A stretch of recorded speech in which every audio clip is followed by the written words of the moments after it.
Provavelmente, Geraldo Alckmin será o presidente da República ainda no primeiro semestre de 2023. Antes de mais nada, eu quero que você entenda que isso não é uma teoria da conspiração. E durante esse vídeo eu vou te mostrar com fatos e provas que tudo isso que eu estou falando é real, vai acontecer e você vai ficar ligado, porque no futuro você vai voltar aqui e vai dizer: o Rony bem que avisou. Se você votou no Lula ou se você votou no Bolsonaro, assiste esse vídeo até o final, porque eu vou te provar tudo que eu estou te falando aqui. E você vai ficar de queixo caído com o que você vai ouvir. Para começar a te explicar sobre tudo isso, não é possível falar simplesmente dos fatos que estão acontecendo agora. A gente tem que voltar um pouquinho no passado para te fazer entender o que vem acontecendo no Brasil, a ponto de a gente ter tanta certeza de que quem vai governar esse país não é o Lula. Por que ele saiu da cadeia? Por que o MDB botou uma candidata fraca que posteriormente foi apoiar Lula no segundo turno? Por que todas essas denúncias estão sendo jogadas debaixo do tapete pelo TSE? Nesse vídeo você vai saber de tudo. Para você entender exatamente tudo o que está acontecendo, a gente vai ter que voltar um pouquinho no passado.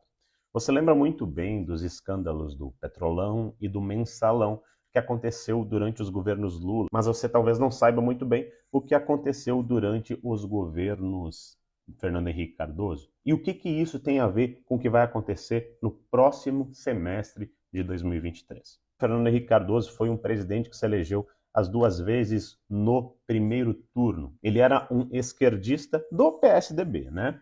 Na eleição de 2002, o Lula ele se elegeu depois de fazer uma carta pela democracia. Chamou um empresário para ser seu vice e só assim conseguiu ganhar o governo brasileiro, depois de dizer que era um homem que não ia mexer na economia e aquelas coisas todas. Pois bem, o que mudou de lá para hoje? Vejam bem, um fato verdadeiro sobre a política é que nem Lula nem Bolsonaro nunca governaram esse país.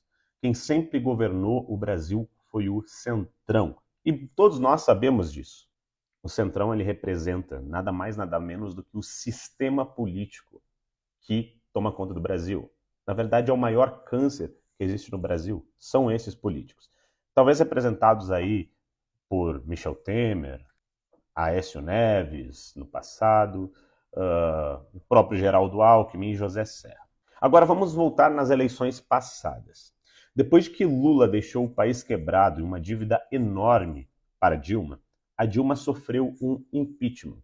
Quem fez esse impeachment, quem liderou esse processo de impeachment, foi parte da direita sim, mas era uma direita que era muito enfraquecida, tendo tomado o protagonismo do Centrão, essa galera jovem aí, do MBL e tudo mais, e muita gente apoiou o impeachment da Dilma. Isso porque a Dilma não estava mais favorecendo o Centrão, na época, nesses escândalos aí, como o próprio Mensalão, que era o que bancava essa galera do centro, que são os caras que realmente roubam, enchem o bolso de dinheiro, estão sempre se enriquecendo às custas dos impostos do povo brasileiro. Em 2014, quando a Dilma sofre o impeachment, Michel Temer assume o poder. E foi o primeiro momento que os partidos de centro tiveram realmente o poder da caneta no Brasil com o Michel Temer, né, do MDB.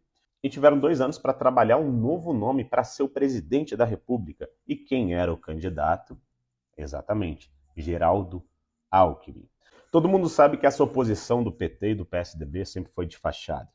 Em 2014, quando Michel Temer, que era do MDB, e essa base do Centrão toda, que sempre deu base para os governos do PT, o Michel Temer, quando assumiu, ele indicou ninguém mais, ninguém menos para o STF, um rapaz chamado Ministro Cabeça de Ovo. Eu mal posso citar o nome dele aqui. Depois da morte inesperada do ministro Teori Zavascki.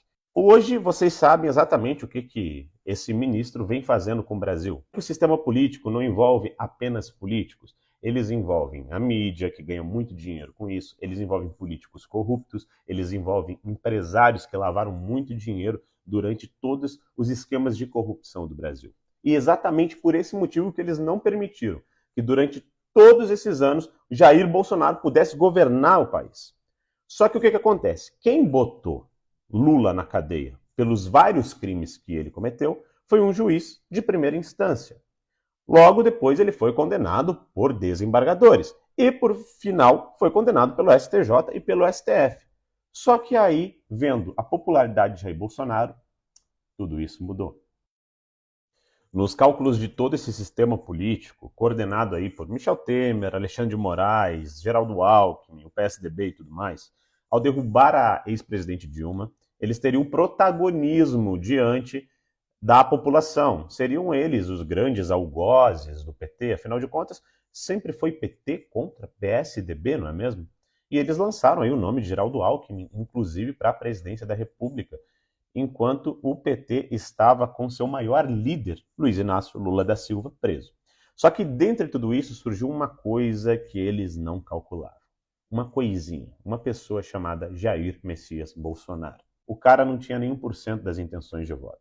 Ia no programa da Luciana Gimenez, falava aquelas propostas dele, e aquele combate à corrupção, o fato dele ter sido citado como o único parlamentar que era honesto e que nunca recebeu dinheiro de corrupção, começou a andar pelo Brasil fazendo campanha simplesmente com um celularzinho e começou a cair no gosto e nas graças das pessoas. Ele não era corrupto, as pessoas começaram a chamar ele de mito. E o óbvio acabou acontecendo, pelo menos para a população.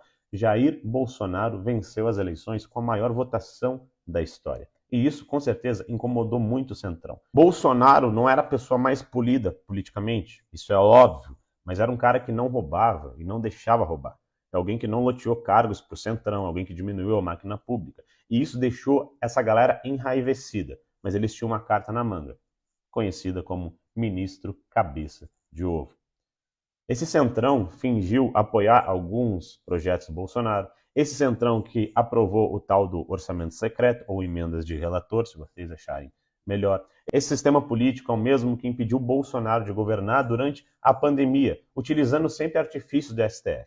Só que isso não era suficiente, porque não existia outro grande líder de massas que pudesse derrubar Jair Bolsonaro, ou até mesmo justificar uma derrubada de Jair Bolsonaro, caso esse sistema político resolvesse de alguma forma agir por baixo dos panos na eleição. E aí que começa todo o problema. Nesse momento, eles fizeram um cálculo muito simples. A gente precisa de uma pessoa que possa derrubar Jair Bolsonaro, ou pelo menos justificar essa derrubada. Para isso, a gente precisa botar alguém nosso de vice, alguém que coordene todas as nossas expectativas de sistema político, esse sistema que oprime tanto o povo e enche o bolso deles de dinheiro. E exatamente nesse momento que todas as ações que Lula respondia, todas as ações que Lula foi condenado, passaram a ser anuladas pelo argumento de que foi um erro de CEP. Lula não poderia mais ter sido julgado em Curitiba, ele teria que ter sido julgado em Brasília pelos crimes de corrupção que fez. Ou seja, todos reconheciam que tinha corrupção, todos reconheciam que Lula era culpado, mas utilizaram uma estratégia jurídica para soltar Lula para que ele pudesse concorrer. Isso, com certeza, foi um acordo feito deles com o próprio Lula. Olha, Lula, você vai concorrer às eleições com um vice indicado nosso e depois o poder é nosso. E você não vai ficar preso. O que você acha? Você aí, aceitaria essa proposta? Não esquece de deixar o like aqui, gente, no meio do vídeo. E eu vou partir para a parte final agora. Isso justifica de forma muito simples o porquê que Geraldo Alckmin foi o vice do Lula, mesmo sendo algoz. Ele não poderia ter sido vice com o PSDB, porque uma ala do PSDB não aceitaria. Isso justifica o porquê que o PSDB simplesmente não teve candidato pela primeira vez nos últimos 30 anos, talvez. Isso justifica o porquê que Dória foi derrubado, Eduardo Leite foi derrubado, também não puderam ser candidatos. Porque eles sabiam que eles precisavam de todos os votos e todas as forças possíveis para derrubar Jair Bolsonaro.